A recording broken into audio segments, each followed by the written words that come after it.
Banco Base, la base que fortalece a las empresas, presenta. Resumen en imagen.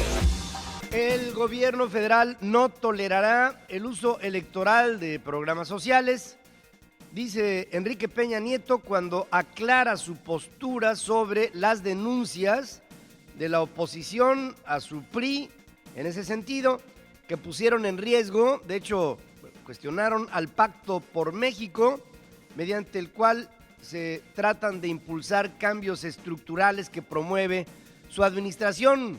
Cuando decía Peña Nieto, allá en esa reunión en Chiapas, junto con Lula da Silva, ya empezaron las críticas de aquellos, y entonces, pues, volteamos a ver todos, pues aquellos son los que forman el pacto, pues ¿cómo? ¿En dónde andamos? Le voy a contar un poco más adelante qué es lo que está pasando, que incluso me da la impresión de que tendrían, y lo digo con respeto, los legisladores de oposición al PRI, en el PAN, en el PRD y en el PT, junto con el propio presidente de la República, también lo digo igual, con mucho respeto, y con Rosario Robles, creo que tienen que reorientar sus baterías porque el enemigo está oculto y les voy a platicar quién es. En fin, el hecho es que en su participación en el Foro México Incluyente, como parte de la conformación del Plan Nacional de Desarrollo, Peña Nieto convocó a todos los partidos a encontrar mecanismos para garantizar, le llaman blindaje, ¿no?, a las políticas sociales. El gobierno de la República asume con firme compromiso vigilar que nadie lucre con las carencias y necesidades de las personas. Y por eso este gobierno no tolerará el uso electoral de los programas sociales. La secretaria de la Sedesol, Rosario Robles, rechazó que vaya a renunciar ante la exigencia en ese sentido de senadores del PAN y del PRD durante una muy agria comparecencia de 4 horas en donde rechazó que se estuvieran utilizando programas sociales con fines de carácter político electoral. Yo no tengo por qué renunciar porque yo no he hecho nada indebido. No he hecho absolutamente nada. Ni estoy en esos videos, ni estoy en esos audios, ni estoy involucrada en lo absoluto. Y yo al contrario hice los talleres de blindaje electoral, le mandamos los oficios a los funcionarios, le dije a los delegados que eran funcionarios del gobierno federal y que tenían un solo jefe que se llama presidente de la República. El problema es que, Rosario, no tienen un solo jefe, tienen 2, si quieres al rato te cuento quién, pero el hecho es que tanto Rosario Robles como el propio presidente de la República están siendo víctimas de un asunto que va por encima de ellos y que de una manera tal vez indirecta el propio presidente esté protegiendo a alguien que está moviendo los hilos desde Veracruz. Al concluir la reunión, los grupos parlamentarios del PAN y del PRD en el Senado anunciaron que desconocen a Rosario como interlocutor válido en temas de política social y su intención de conformar una comisión especial para investigar presuntos desvíos de recursos de carácter asistencialista, social, del Estado veracruzano, claro, a través de recursos federales. En la Cámara de Diputados, legisladores del PAN, PRD y PT interpusieron, como lo habían anunciado, una demanda de juicio político en contra de la titular de Sedesol, Rosario Robles, y del gobernador de Veracruz, y ahí le empezamos a tener algún sentido, Javier Duarte Ochoa. La petición fue firmada por 249 diputados. En respuesta, diputados priistas por Veracruz pedirán una auditoría sobre la aplicación del programa Oportunidades en la administración panista, en la que se obligaba a beneficiarios a afiliarse al PAN previo a los comicios federales del año pasado. Señalaron, y ahí viene el contrafuego, señalaron al entonces coordinador del programa, Miguel Ángel Yunes Márquez, como responsable de esta operación y presentaron audios que dijeron circulan en internet en donde se pone de acuerdo para condicionar los apoyos. Aquí uno de ellos en donde Yunes habla con el alcalde de Aguadulce, Alejandro Torruco Vera, a principios del año pasado. Oiga. Yo te recibo el 10, pero sí te comento que tenemos como límites el día 10 para meter a gente en el tema operativo. Me dijo, ahí puedes meter gente, yo metí una gente. Pero ahorita da la casualidad que este muchacho Sergio me la dejó fuera. Jurídicamente no vamos a sacar nada. Si no es bien una presión política, si nos vamos del PAN y a la chingada, punto. Si les estorbamos, nos vamos a la chingada, punto. El dirigente panista Gustavo Enrique Madero pidió a los diputados del PRI presentar entonces la denuncia formal ante el supuesto manejo electoral del programa Oportunidades en la administración anterior y consideró que el material que presentaron no constituye una evidencia contundente, lo dijo así. Tratan con pruebas que no tienen la contundencia, la capacidad de documentar ningún delito, sino simplemente son denuncias sin fundamento. Madero reiteró que el próximo lunes el Consejo Político del PAN decidirá si continúan o no dentro del Pacto por México, un pacto que en este momento que le hablo, yo creo que el presidente ha corregido parte de un curso que estaba mal cuando hizo aquella declaración lamentable en Chiapas, en la que le decía a Rosario que no se preocupara, que ya empezaban las voces a opinar en contra y ahora que echa para atrás, suspende todo tipo de actividad en la que pudiera estar involucrable el Pacto por México y trata de zurcir, y creo que está bien que trate de zurcir aquello que se ha rasgado producto de sus declaraciones. Por su parte, Jesús Zambrano, presidente nacional del PRD, consideró una buena señal del presidente el haber suspendido los actos públicos del Pacto por México en busca de consensos para evitar que este acuerdo nacional naufragara. Zambrano anunció que hoy se reunirán nuevamente los partidos firmantes del pacto con el secretario de Gobernación para aclarar puntos. En otros temas, el Tribunal Universitario de la UNAM determinó la expulsión definitiva de 5 estudiantes del CCH Naucalpan que participaron en los hechos violentos del 1 y 5 de febrero en ese plantel, causando destrozos, golpeando trabajadores administrativos. Otros 2 estudiantes fueron suspendidos por 1 año, uno más por 6 meses, otro alumno por 3 y 4 fueron exonerados. La UNAM no dio a conocer los nombres de los sancionados. Mientras, los encapuchados que mantienen en su poder a la torre de rectoría, ya los hubiéramos sacado a patadas, pero en fin, aquí las cosas se hacen despacito. Anunciaron que están dispuestos, fíjense qué bueno, ¿no?, a entregar la torre de rectoría hoy a las 5 de la tarde, pero otra vez fijan condiciones, rector. Muestra del interés por resolver el conflicto y después de los diálogos en distintas sedes con estudiantes y miembros de la comunidad universitaria, hemos decidido desocupar las instalaciones de la torre de rectoría el día miércoles 24 de abril del presente año a las 17 horas, con previo cumplimiento a los siguientes puntos. Primer punto, se exige el desistimiento de toda acción legal en contra de las personas que participan en este plantón al interior. Punto número 2, exigimos un diálogo público y resolutivo donde esté presente el rector José Narro Robles, el representante legal de la UNAM y la directora general de los CCH, citándolos el próximo jueves 25 de abril del año en curso a las 13 horas en el lugar conocido como Las Islas. O sea, ponen los chamacos sus condiciones. Ayer estaba yo escuchando una entrevista que le hacían al rector. Caray, rector, qué pena, qué pena que le den tantas vueltas a lo que tiene que ser una acción de autoridad, porque es autoridad lo que hay que ejercer y no tantas palabras que francamente aburren, y lo digo con respeto. La Procuraduría del Distrito Federal entregó videos y fotografías de la toma de rectoría del pasado viernes a la Procuraduría General de la República. La investigación busca determinar si estas personas participaron también en los disturbios del pasado 1 de diciembre en el centro de la ciudad, en la toma de protesta del hoy presidente de México. Esto lo informa el procurador capitalino Rodolfo Ríos.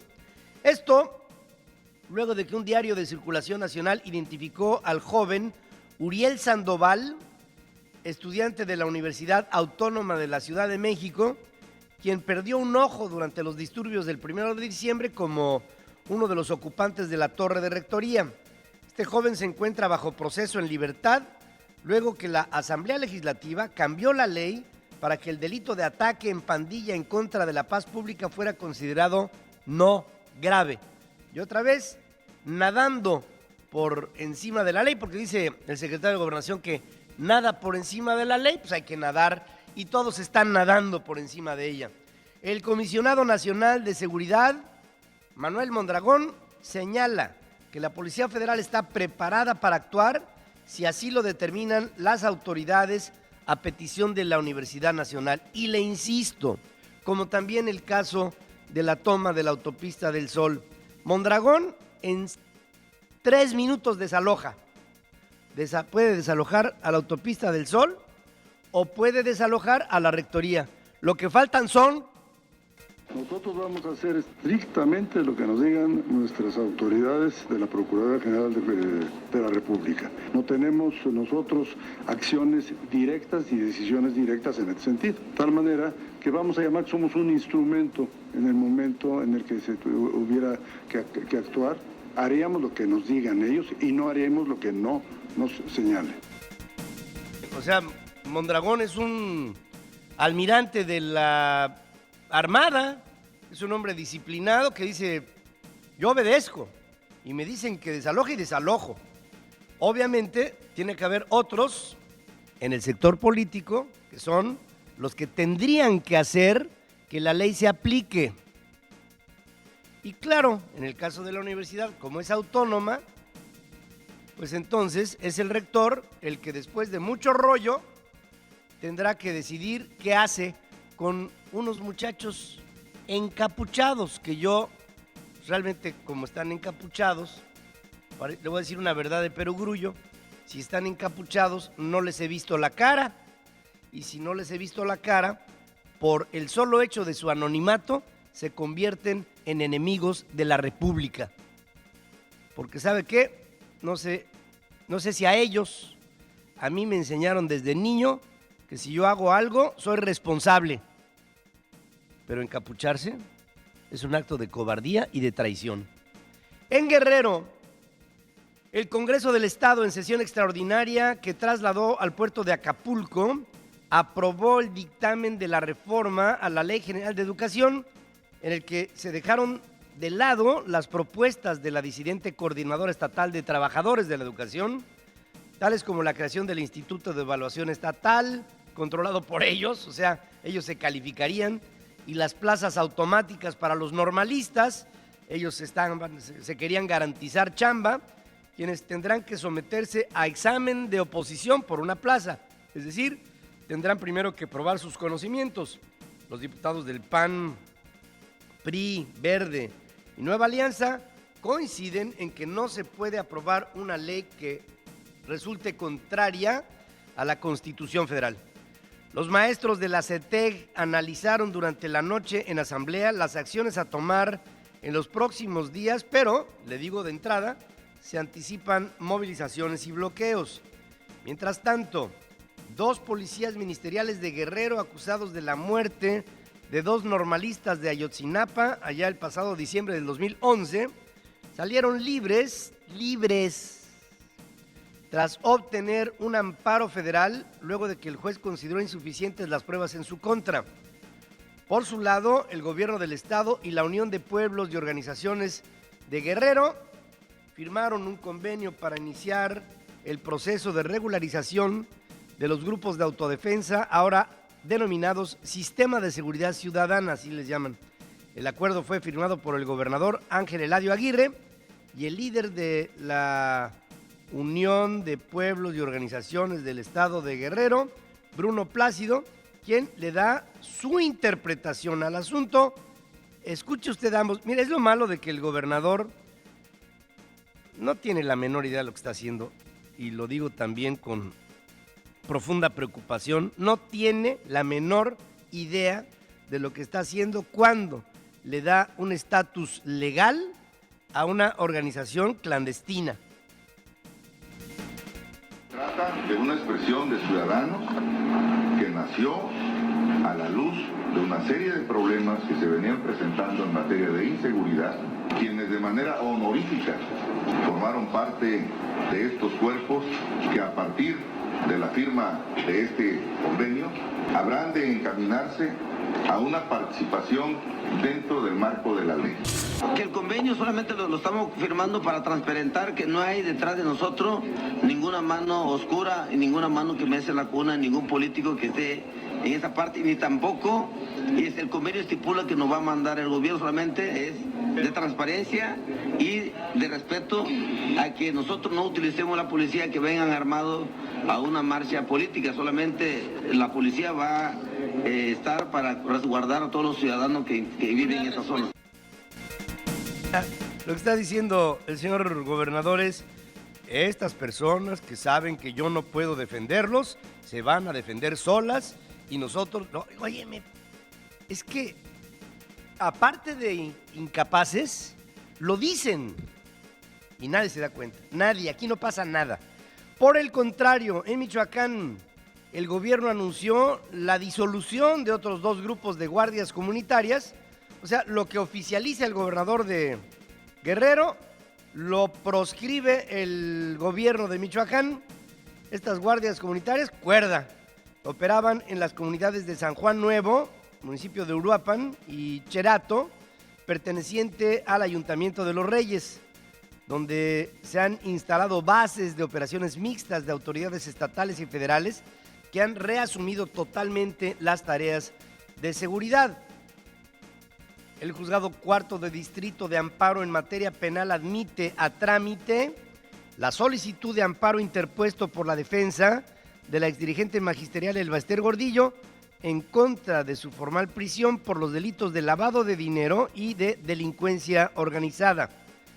En la Florida, la mexicana Sandra Ávila Beltrán, la reina del sur, se declaró culpable mediante un acuerdo ante la Corte Federal del delito de asistencia económica a un narcotraficante convicto, el colombiano Juan Diego Espinosa, uno de los principales enlaces del cártel de Sinaloa.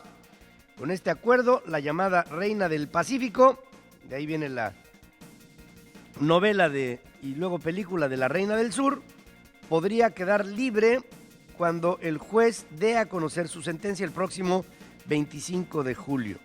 Los fiscales aceptaron la oferta de su defensa, que argumenta falsedades por parte del Departamento de Justicia para lograr con ello su extradición. Bastante interesante el proceso de defensa de esta mujer. La violencia repuntó ayer en diversos lugares del país. 6 cuerpos fueron hallados cerca de la carretera federal 45 en Fresnillo, en Zacatecas. 5 ejecuciones se reportan en Ciudad Juárez en hechos distintos. 4 presuntos sicarios mueren al enfrentarse a militares en Reynosa. Y en Piedras Negras, un delincuente muere en un tiroteo con elementos de la élite de la Policía Estatal. En otras cosas, trabajadores de Mexicana de Aviación podrían emplazar a huelga al primer minuto del sábado ante la posible declaración finalmente de la bancarrota de esta empresa por parte del juez rector del concurso mercantil el próximo viernes. Es decir, se esperaron, como le dije y como se lo sigo diciendo, los tiempos legales para que prescribieran acusaciones penales en contra de los dueños o del dueño de Mexicana de Aviación, Gastón Azcárraga, y desafortunadamente se llegó al plazo. ¿Se acuerda que le dije en marzo del 2013? ¿Se acuerda que le dije? Vamos a ver cómo se declara ya finalmente la bancarrota. Estamos en abril.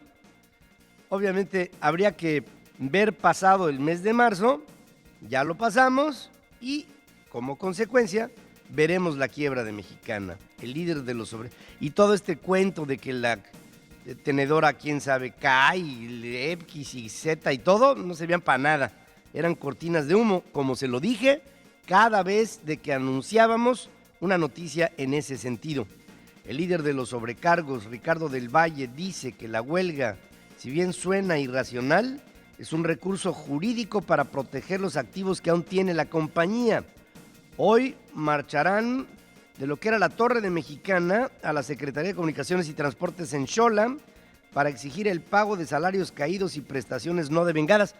Quiero entender que los trabajadores o ex trabajadores de Mexicana se encuentran desesperados porque aparte de que tenían ahí su sustento, su trabajo, su ingreso, su refugio, aparte muchos de ellos tenían ya su fondo de lo que sería una pensión y una vejez tranquila y que hoy no tienen absolutamente nada porque todo se lo gastó la arrogancia y la prepotencia de un grupo de yuppies que no sabían hacer otra cosa más que gastar. La Comisión Ambiental Metropolitana, allá en la Ciudad de México, levantó la precontingencia ambiental en el Valle de México al mejorar las condiciones gracias a la lluvia que, me reportan, ayer cayó por la tarde. En el ámbito internacional, investiga el FBI el hackeo de la cuenta de Twitter de la agencia de noticias Associated Press, AP. Desde esta cuenta se publicó un tuit que alertaba, es alerta, es decir, esto fue lo que pusieron, alerta, 2 puntos, 2 explosiones en la Casa Blanca, Barack Obama está herido. Es lo que decía este hackeo, hackearon la cuenta de Twitter de Associated Press y esto fue lo que pusieron. La información falsa estuvo en la red sin ser desmentida directamente por AP durante 3 minutos hasta que Sam Hananel, de la redacción de la agencia en Washington, envió un tweet negando el reporte y asegurando que la cuenta de Twitter de la primera agencia de noticias de los Estados Unidos había sido intervenida por quién sabe. También el portavoz de la Casa Blanca, Jay Carney, desmintió la información. Cito, puedo decir que el presidente se encuentra bien, dice Carney al inicio de su habitual rueda de prensa. Antes, Julie Pace, una de las corresponsales de AP asignadas a la residencia presidencial, comunicó a Carney sobre el incidente. No obstante, el falso reporte provocó un descalabro en Wall Street que se fue en picada más de 100 puntos en el Dow Jones, aunque logró recuperarse tras el desmentido para cerrar con una ganancia de 1.05% y quedar en 14.719 enteros. El autodenominado, fíjese, Ejército Electrónico de Siria, un grupo de ciberpiratas que apoya al presidente Bashar al-Assad, se atribuyó la responsabilidad del hackeo. En tanto, Zohar Tsarnaev admitió a los investigadores que él y su hermano Tamerlán fueron los responsables de las explosiones del maratón de Boston del pasado 15 de abril.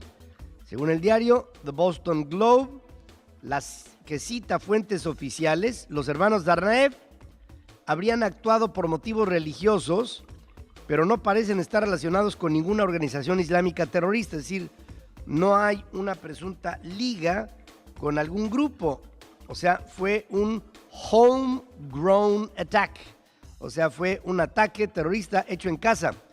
El joven de 19 años confesó también que él y su hermano mataron a un policía el jueves por la noche, 3 días después de los atentados.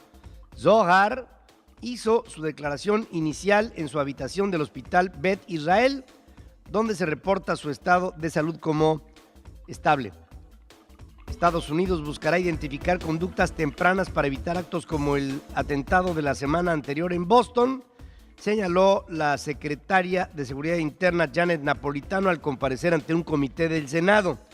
La funcionaria indicó que las autoridades del sector han preparado un manual de entrenamiento que es utilizado en academias policiales y otros lugares, porque lo ocurrido en Boston muestra que nadie puede estar 100% seguro sobre el riesgo de que ocurra algún incidente como los vividos en el maratón.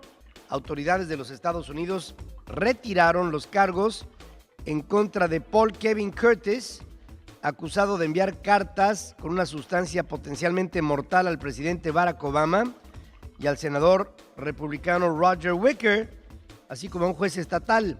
Curtis fue dejado en libertad luego de que un agente del FBI testificó en la corte que no encontró evidencia de ricina en la casa del acusado, mientras que el FBI busca a otro hombre relacionado con el caso.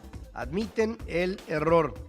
En Canadá, las autoridades presentaron ante cortes de Montreal y Toronto a 2 hombres acusados de haber planeado un ataque en contra del sistema ferroviario, se lo dije hace 2 días, y que se presume fueron auspiciados por Al-Qaeda en Irán, hechos que negaron los detenidos. Raed Hasser y Chihev Essek Hayer enfrentan cargos por conspirar para llevar a cabo un ataque terrorista y matar personas en asociación con un grupo terrorista, según la propia base de la acusación. Condena el presidente de Francia, François Hollande, el atentado perpetrado en la víspera en contra de la embajada francesa en Libia y ordena una investigación inmediata del ataque que aún no ha sido reivindicado. El atentado a la sede diplomática francesa dejó 2 guardias heridos. François Hollande expresó su solidaridad con los lesionados, uno de ellos en estado grave, por cierto.